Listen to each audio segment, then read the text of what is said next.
මේ කන්ටේනර් 323ක් ගැන මට පෙර කතා කරපු කාවින්ද මන්ත්‍රීතුමා කිව්වා ලංකාවේ සිදුවෙච්ච බිහිසුණුම දූෂණ ක්‍රියාව කියලා. මේ තත්ත්වය ඇති වෙන්නේ 2024 දෙසැම්බර් මාසයේදී. එතකොට 2024 දෙසැම්බර් මාසයේදී කියනකොට නොවැම්බර් මාසයේදී තමයි මහමැතිවරණය පවත්වන්නේ දෙසැම්බර් මාසයේ වෙනකොට මාසෙයි. ඇමතිවරයා පත් වෙලා.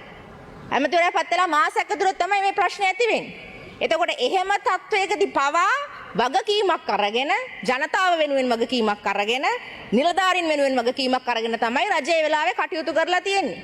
නමුත් මේ ප්‍රශ්න මේ තරම් නරක වෙනකම් මේක අර ජනාධිපතිතුමා ඔහුගේ කතාවේදී බොහොම පැහැදිලිව ප්‍රකාශ කළා. මීට පෙර 13 වතාවක් 12 වතාවක් මේ සිද්ධිය මේ ආකාරයෙන්ම මේ කමිටුව යටතේ මේ කන්ටේනර් නිදහස් කරලා තියෙනවා. එතකොට ඒ කිසිම අවස්ථාවක මේක අඩු ගානේ ඒක ගැන කතා කළා විතරක් නෙවෙයි. එහෙම ප්‍රශ්නයක් මතුවෙනවා. ඒ හින්දා ඒකට යම් කිසි තීරසාර විසඳුමක් ලබා දෙනවා කියලා අදහසක්වත් මේ පාර්ලිමේන්තුව තුළ කතා වෙලා නැහැ. මොවුන් බොහොම කාලයක් තිස්සේ උත්සාහ කරනවා කන්ටේනර් ජනතාව සත පහකට ගණන් ගන්නෑ මේ කතාව.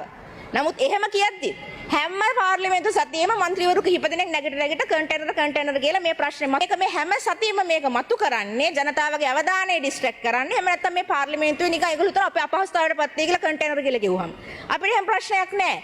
කන්ටේනර් තදබදයක් ඇති වුණා නම් මේ ඇති උනේ මේ රජයන් පෙර රජයන් විසින් කරන ලද අසාර්ථක ආර්ථික වැඩපිළිවෙළ සහ දුර්වල නියාමන පරිසරය නිසායි අපි මේ ප්‍රශ්නේ අපි හරි ගස්සනවා. ඉස්සරහටත් මේක ක්‍රමක්‍රමයෙන් හරි ගස්සනවා. ඒ වගේම අපි මතක් කරන්නට කැමති මේ ප්‍රශ්නේ පිළිබඳව විමර්ශනයක් සිදු කරන නියම කලේ මුදල් ඇමතිවරයා ලෙස විශේෂ භාර ඇමතිවරයා ලෙස ජනාධිපතිතුමා ඒ සම්බන්ධයෙන් මේ වාර්තාවට අනුව ඊළඟට ක්‍රියාත්මක කරන්නේ අපේ රජය.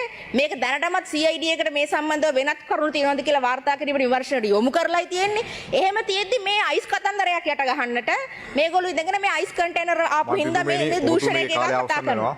බොහොම ස්තුතියි මන්ත්‍රීතුමනි. මම හිතන්නේ මෙන්න මේ කාරණය මේ ඩිෆ්ලෙක්ෂන් එක ඩිස්ට්‍රැක්ෂන් එක මේ කරන්නේ අවධානය වෙනත් එකට යොමු කරන්නයි මම උත්සාහ කරන්නේ. ඒ උත්සාහය කොහොමද ජනතාව ගණන් ගන්නේ නැහැ. අපි ඒක ගණන් ගන්නෙත් නැහැ කියන එක ප්‍රකාශ කරමින් මම නවත්වනවා. බොහොම ස්තුතියි.